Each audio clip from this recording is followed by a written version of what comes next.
when I was close to being engaged to my husband, I felt a real strong call to parent a special needs child, at least one. And I mean, it was strong. So I thought it would be through adoption.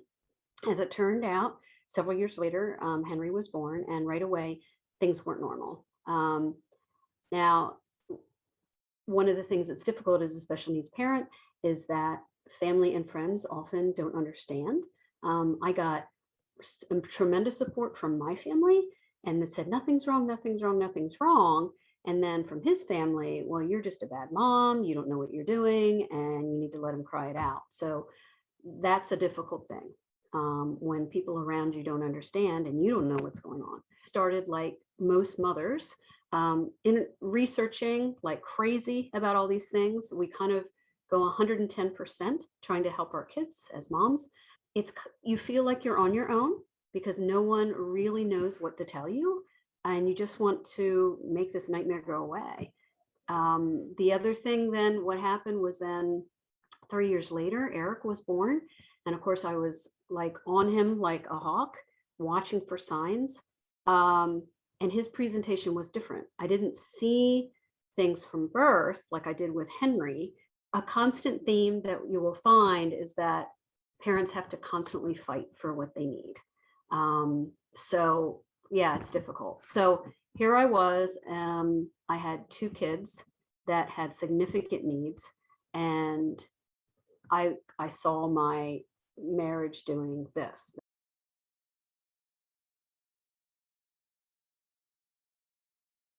I would say day-to-day life for most families of disability is absolute chaos. You have an ongoing health condition that has no real direction. You sometimes act as a doctor, you act as a nurse, you act as the therapist. You're trying to find out what is going on, and there's not a lot of direction. There's more than there used to be for autism and ADHD, but there's still the burden is still on the parents. And I think a lot of parents would tell you that. So for us, there's a lot of chaos. But I think for any family with disability, there's not the sense of mess, of huge, unbelievable ongoing stress. In fact, there's been studies that have been done for autism parents in particular that have measured cortisol levels and have equated it to soldiers in the battlefield. So many of us end up with chronic conditions, especially autoimmune conditions. Many of us end up as single parents. So yeah, it's just crazy.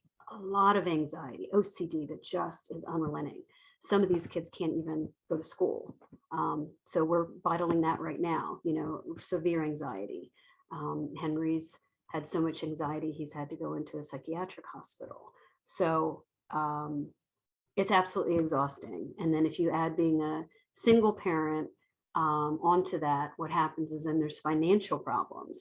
I would say that, in addition to the financial things that, that things break all the time. If your child is trying to do sensory regulation because Henry's brain is disconnected from his body. So he's constantly jumping, or he's breaking a window, breaking doors, especially with the OCD and the impulsivity. So things start breaking around the house, and it gets very discouraging because you don't have the money to fix these things while you're trying to maintain a household.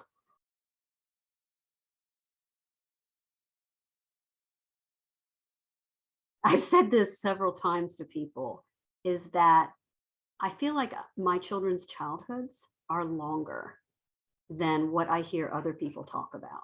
They're like, oh, most people say, oh, they grow up so quick. I can't believe I blinked my eyes and now they're a teenager. I feel like we've had two lifetimes, two childhoods for my boys. Everything slows down because there's so many crises along the way and so many things and people and staff that are involved that it slows everything down. So I see that as a blessing. Um, I think that it produces deep, deep compassion on the part of, at least for me, for other parents. Sometimes some of our autism mommies, and I feel like it's all special needs parents too. You become part of a family that you never chose. You just are automatic a part of that family. Like in the autism mommies, we joke that we're part of a sorority that we never joined. We never had to go through, the hazing or whatever, but we're part of it, like it or not.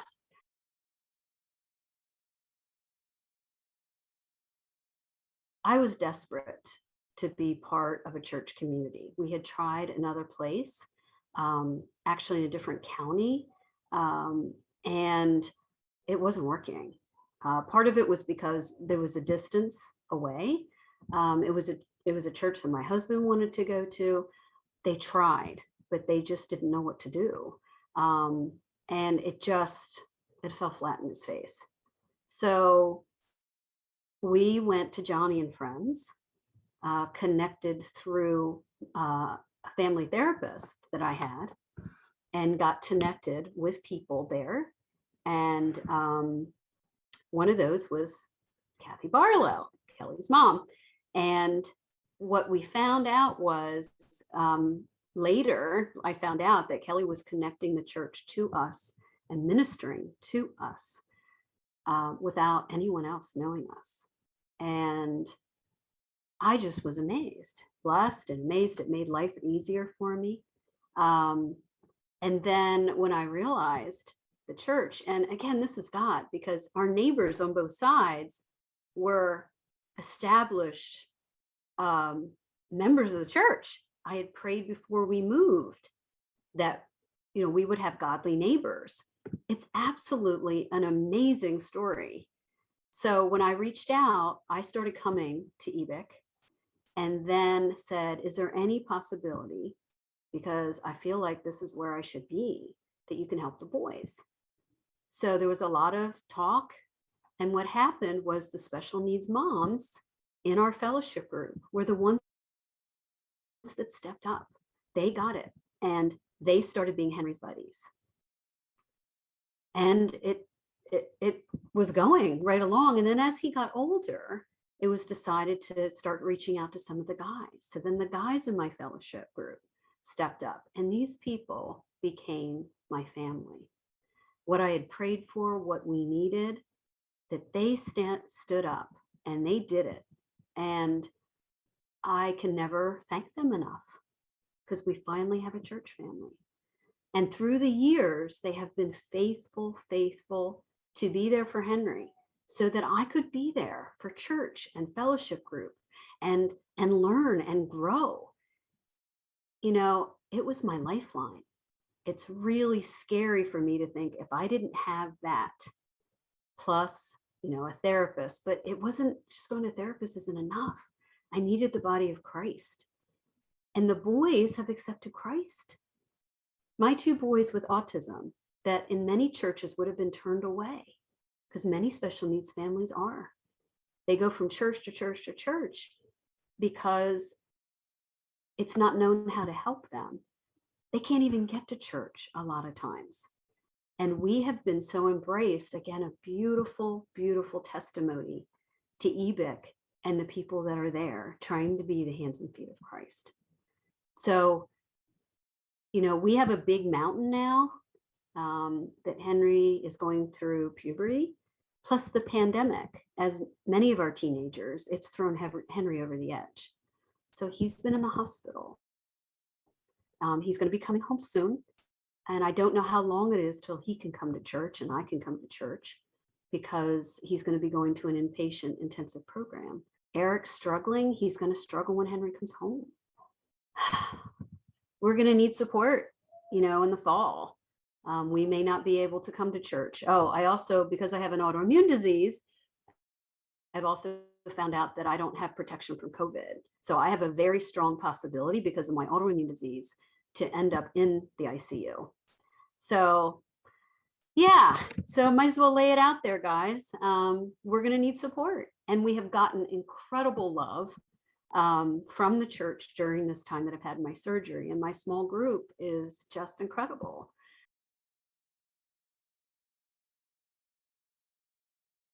I think it's understanding the enormity of this ongoing crisis and lifestyle that we have.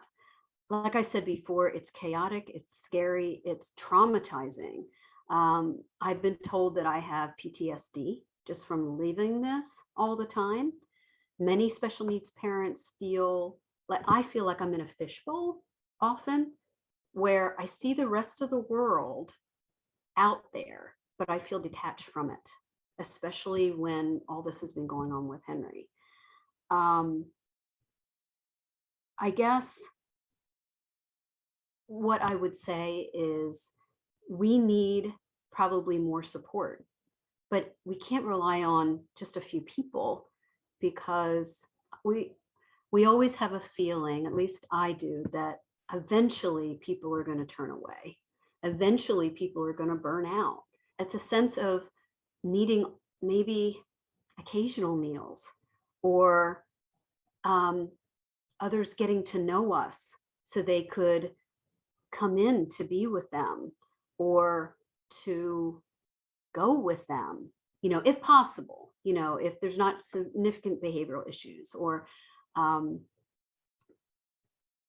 so yeah, for people to kind of get to know the boys or get to know a disability family and how can they practically help, even if it's not the same person.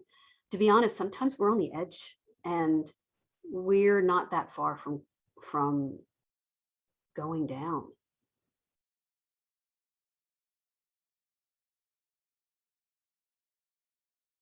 I think the one thing I would say is that it's okay to be afraid. Um, it's okay to not understand disability. It's okay to feel like, well, if I reach out to them, I'm not going to know what to do. We disability families are experts at our situation, and we are experts at what our family member needs. So we might say, lay it out there what our particular family needs. And you can decide whether you can do that or not. But we're not afraid to teach you. What we really want is just to be accepted. We want the fear to come down and the inclusivity and the acceptance to go up, for people not to feel like, oh my gosh, I'm going to do the wrong thing. We'd rather you try and love us and support us than being afraid and not approaching and being afraid that you might hurt us or that we might judge you because you're not doing the right thing. We really just want to be a part of you. And we are a part of you. We're part of the body, right? We might be broken a bit. We might need healing and support, but just like a broken limb, it doesn't mean that we're not there. Um, and I would say also, this is something that Johnny and Friends Ministry talks about, is that every person with a disability also has gifting from God. Inherently being broken itself can be an enormous gift to the church. They're little Christs. They are suffering and they are the least of these. So it gives the church an opportunity to serve and sometimes maybe not get back. But oftentimes, I think, like our buddies have said, they are tremendously blessed by serving us. And I think the rest of church, all you guys that have served us, I know that you have said that too. A counselor once told me, Debbie, don't say no. It's hard, I will tell you. It's hard day after day, year after year to keep asking for help. It's embarrassing, but you kind of get better at it, when you do it year after year. But she said to me, Debbie, don't take away the church's blessing by not asking. Don't take that blessing away. So I would say ask, learn, but then also I would love for Henry and Eric to also start serving the way they have seen modeled for them their entire life from you guys. I want their contributions to be seen and for them to be recognized for whatever they can give as well to the body.